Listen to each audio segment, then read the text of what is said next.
अस्सलाम वालेकुम। आज हम जो प्रोसेस कर रहे हैं वो एल्युमिनियम एनोडाइजिंग कहलाता है। इसकी तैयारी के लिए सबसे पहले मेरा एक वर्क पीस आपके सामने जो प्रिपेयर कर रहा हूँ।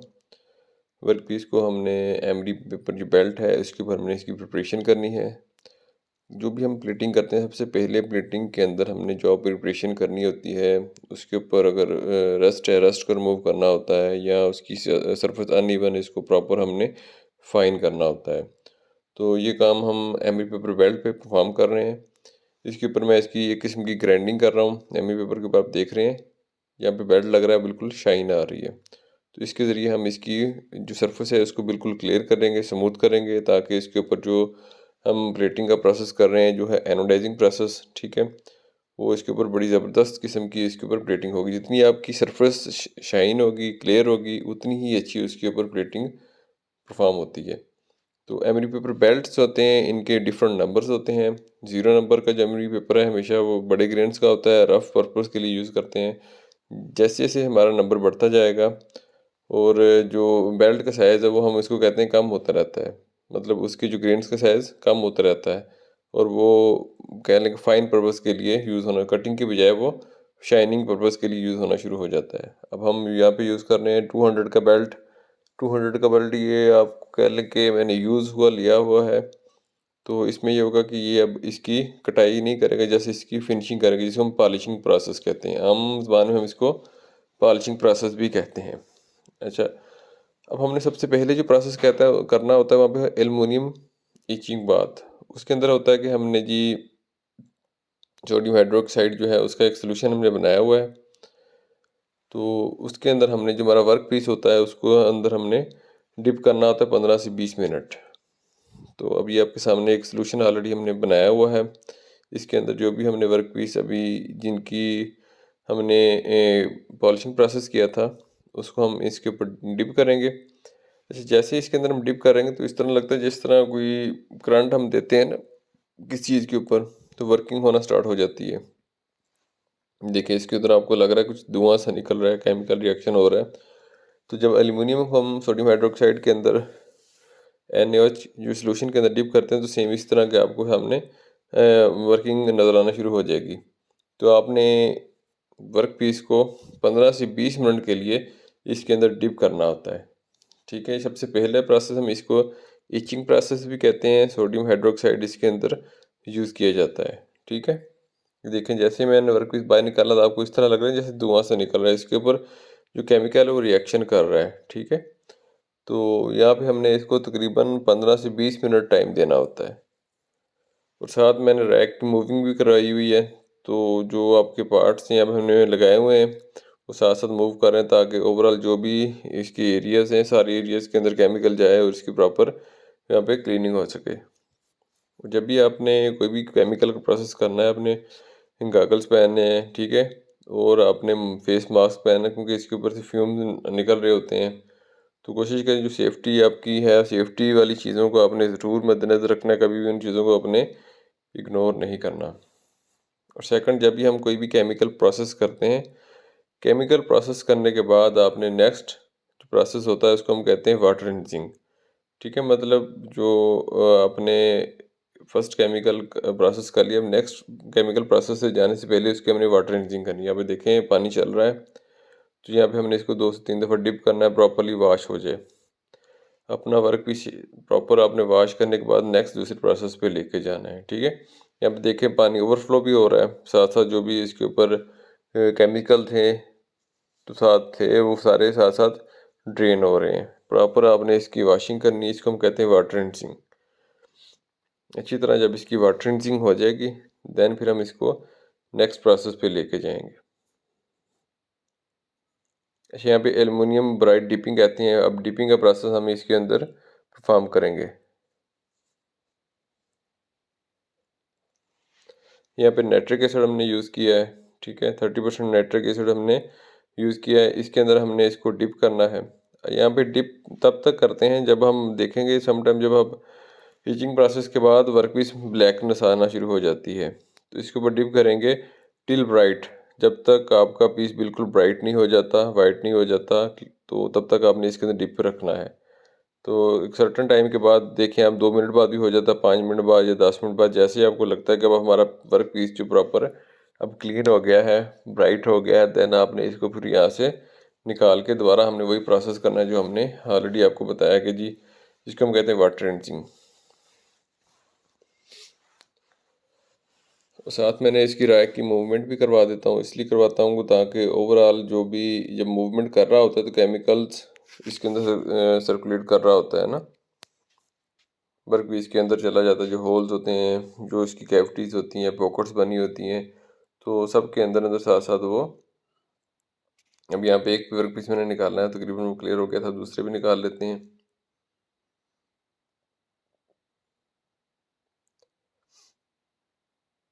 अब हम इसकी वॉशिंग करेंगे प्रॉपर।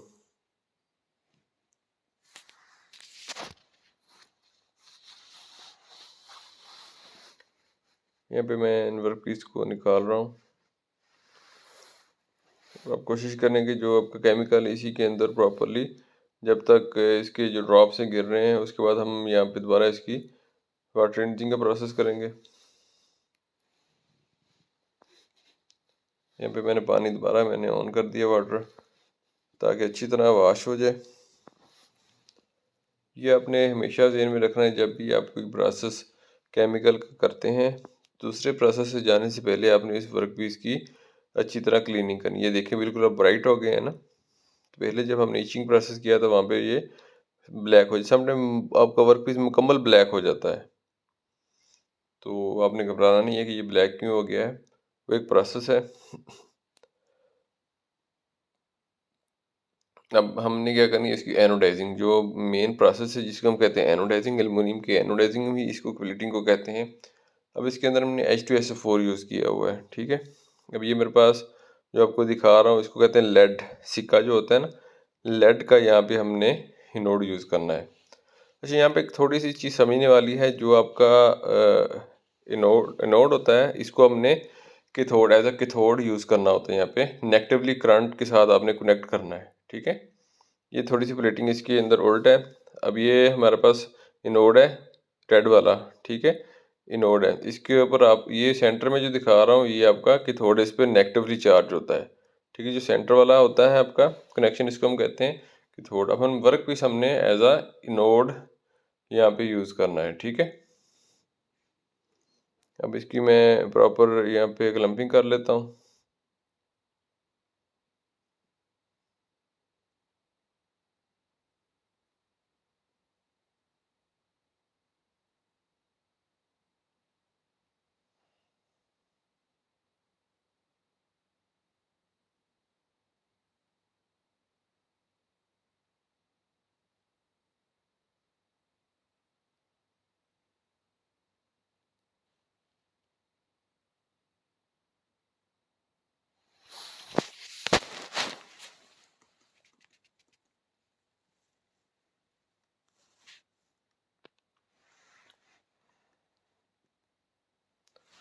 अब मैंने सबसे पहले करंट सेटिंग करने से पहले मैंने जो अपने वर्क पीस हैं, वो मैंने यहाँ पे आप देख सकते हैं, जो वर्क पीस है मैंने एज अ इनोड मैंने यहाँ पे क्लम्प किया है। ये भी इनोड है, इस पे पॉजिटिवली चार्ज इस साइड पे, और दूसरी तरफ हमारे जो वर्क पीस हैं वो भी हमने इसी तरह इनोड पर किए। और जो हमारा प्लेट, जो हमारा मेटल है, जो प्लेटिंग एक्चुअली हो रही होती है, जिसको हम कहते हैं जी, ये वाले हमारे पास नज़र आ रहे होंगे लेड है, इसको एज ए हमने कैथोड पे कनेक्टेड करना है। उसके बाद ये रेक्टिफायर आपके सामने, रेक्टिफायर हमने ऑन करना है, और इसके ऊपर एम्पेयर और वोल्टेज हमने सेटिंग करनी है।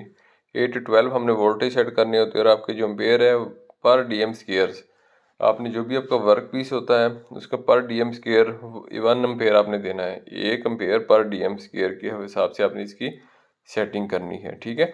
अब ये देखें, मैं यहाँ पे इसको कंट्रोल कर रहा हूँ एम्पेयर्स को, तो यहाँ पे मैं इसकी सेटिंग नॉब्स के साथ कर रहा हूँ। इसके साथ रेक्टिफायर आप जो भी यूज़ कर रहे हैं, इसकी नॉब्स लगी होती हैं, उसके ज़रिए आपने उसकी सेटिंग करनी होती है। ये वोल्टेज है, मैंने इसकी सेटिंग भी साथ साथ कर रहा हूँ, ठीक है। यहाँ पे तकरीबन 5 से 7 वोल्टेज जो है वो मैं यहाँ पे सेट कर लेता हूँ।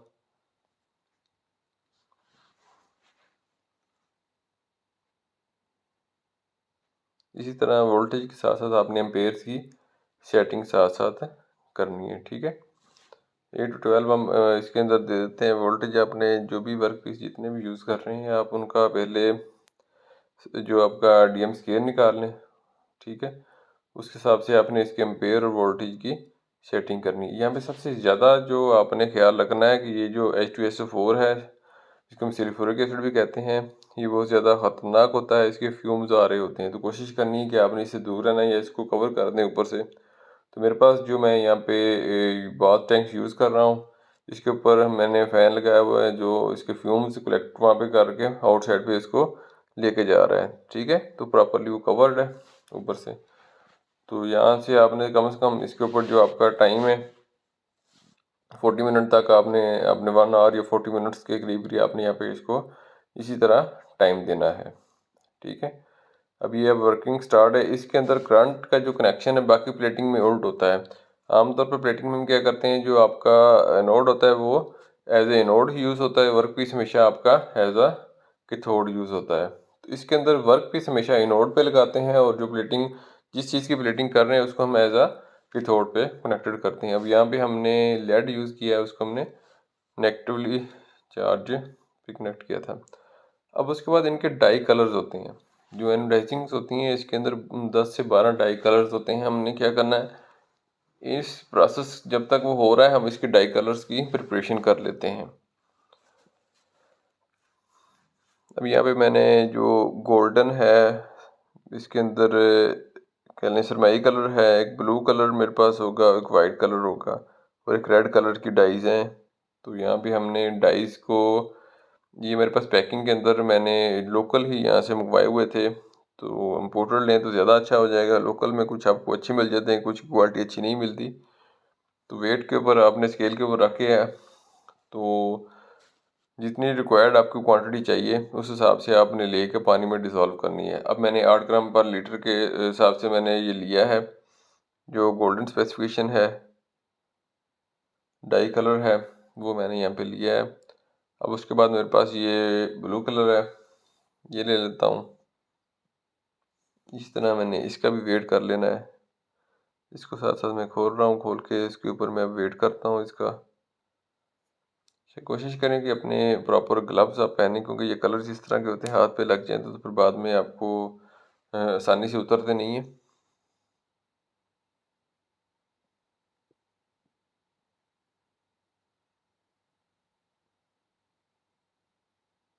इसका भी वेट कर लेते हैं। अब 5 कुछ आपके जो कलर्स लेते हैं उसके ऊपर इसकी स्पेसिफिकेशन होती है। लोकल से मैंने लिए होते वैसे 2 ग्राम पर लीटर में भी यूज़ होते हैं, 10 ग्राम भी होते हैं। अब मैंने इसको मेरिंग जो मेरे पास एक जग है उसके अंदर मैंने डाल दिया है। इस तरह मैंने गोल्डन जो है वो भी इसी तरह एक जार के अंदर मैंने इसको वाटर के अंदर डाल दिया है।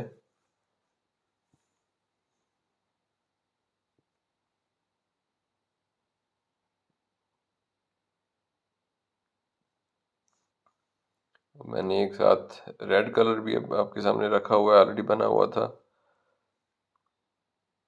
अब इसकी मिक्सिंग कर रहा हूँ प्रॉपर, इनको प्रॉपर आपने मिक्स करना है।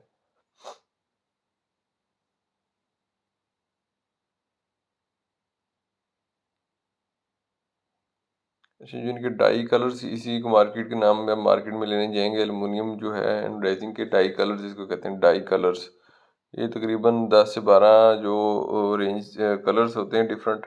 आई थिंक इससे ज़्यादा भी हो सकता हो, मिल जाते हो। जो भी आपको रेलिवेंट रिक्वायर्ड आपका कलर आप बताएंगे तो आपको उसका डाई कलर मिल जाएगा। तो आप साथ उसकी स्पेसिफिकेशन ज़रूर पूछें कि जो भी मैं डाई कलर आपको दे रहे हैं वो कितने ग्राम पर लीटर के अंदर आपने उसको ऐड करना है। क्योंकि हर कंपनी की, जर्मनी का लेंगे उनकी अपनी स्पेसिफिकेशन होती है, अमेरिकन की अपनी होती है, ठीक है। तो जो भी आप कलर जिस कंपनी का चाइना का लेंगे तो उसकी एक अपनी स्पेसिफिकेशन होगी। अब हमने क्या करना है कि हम हीटर या रॉड के ज़रिए इसको गर्म करना है, टिल बॉइलिंग। जब तक ये बॉयल प्रॉपर नहीं होना शुरू हो जाता तब तक हमने इसको यहाँ पे गर्म करना है। देखिए ऑलमोस्ट ये बॉयल हो रहा है तकरीबन। इसका जो टेम्परेचर है यहाँ पे आप देख सकते हैं 100 के करीब करीब है। ये आपको नज़र आ रहा होगा 100 से थोड़ा सा कम है। ठीक है, अब हमने वहाँ से वर्क पीस निकाल लिया है। अब इसके ऊपर हम डिप करेंगे।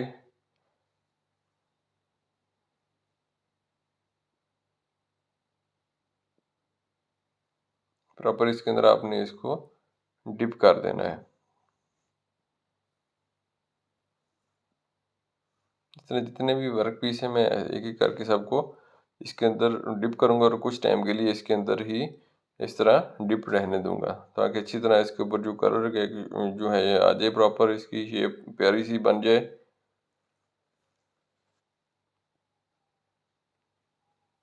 अब दूसरा मैंने लगाया हुआ है, इसको भी इसी तरह मैं इसको प्रॉपर गर्म करूँगा जब तक ये बॉयल नहीं हो जाता।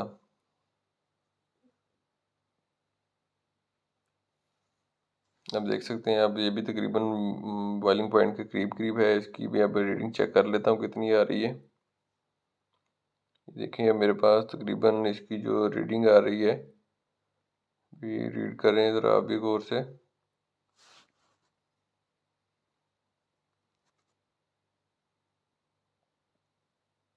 नाइन्टी के करीब, 90 से ज़्यादा 95 के करीब करीब आ रहा है तकरीबन। अब ये तकरीबन 100 के करीब चला गया होगा। दूसरा पार्ट इसके अंदर भी हम इसी तरह डिप कर देंगे। बिल्कुल अब तकरीबन 100 के करीब नहीं, 100 ही हो चुका है, क्योंकि प्रॉपर ये बॉयल हो रहा है। अब सेकंड पार्ट भी इसके अंदर लगाएंगे। ये वाइट, इसको बिल्कुल वाइट कलर में करेगा। मैंने इसके अंदर जो वाइट डाला हुआ था कलर,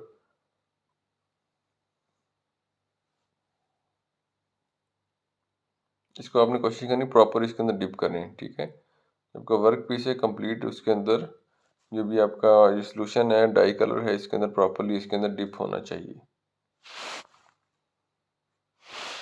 इस तरह एक और मैं ले लेता हूँ कलर, उसको भी मैं इसी तरह बिल्कुल गर्म करना है आपने। 100 डिग्री तक आपका जाना चाहिए टेम्परेचर।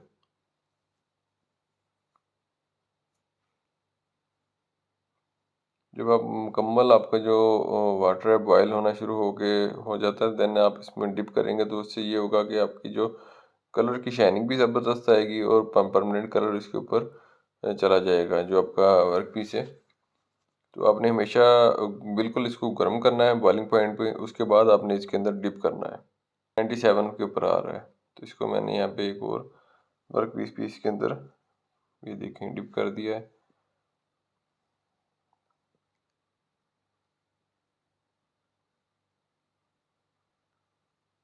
इसको आपने इस तरह डिप करना है कि वर्क पीस जो आपका पार्ट है वो कंप्लीट उसके अंदर जार के अंदर डिप हो जाए, मुकम्मल डिप उसके अंदर हो जाए।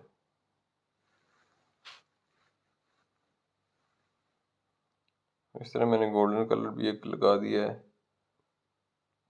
क्योंकि जो गोल्डन कलर था मेरे पास वो जर्मनी का था, वो बहुत ज़बरदस्त था।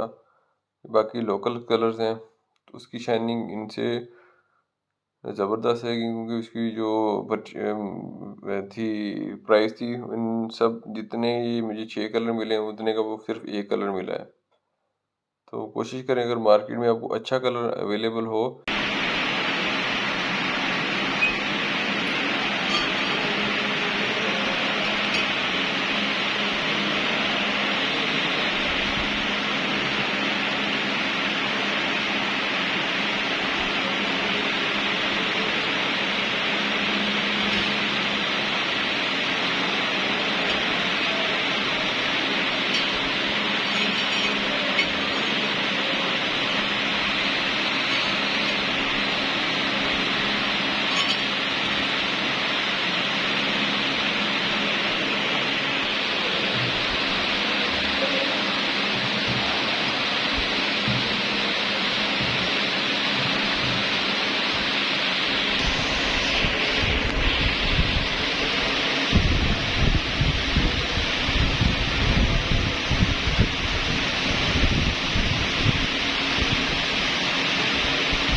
ये देखें, ये मैंने गोल्डन वर्क पीस एक लगाया था, तो जो जो गोल्डन डाई कलर ऑलरेडी मेरे पास बना हुआ था, ये बहुत ज़बरदस्त कलर था।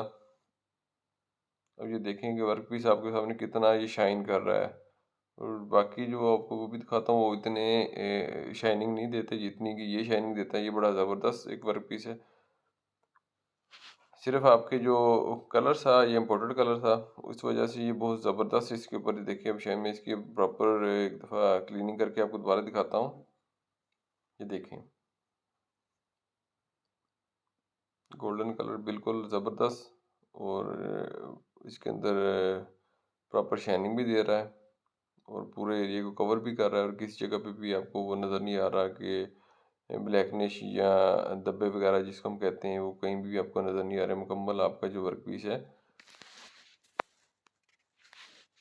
ज़बरदस्त आपकी ये इसके ऊपर एंडाइजिंग। दूसरा आप ये अगर अभी तक आपने मेरा चैनल सब्सक्राइब नहीं किया तो पहले चैनल सब्सक्राइब कर लें और साथ वाले बेल आइकॉन को भी क्लिक कर लें ताकि नई आने वाली वीडियो का नोटिफिकेशन आपको मिल सके।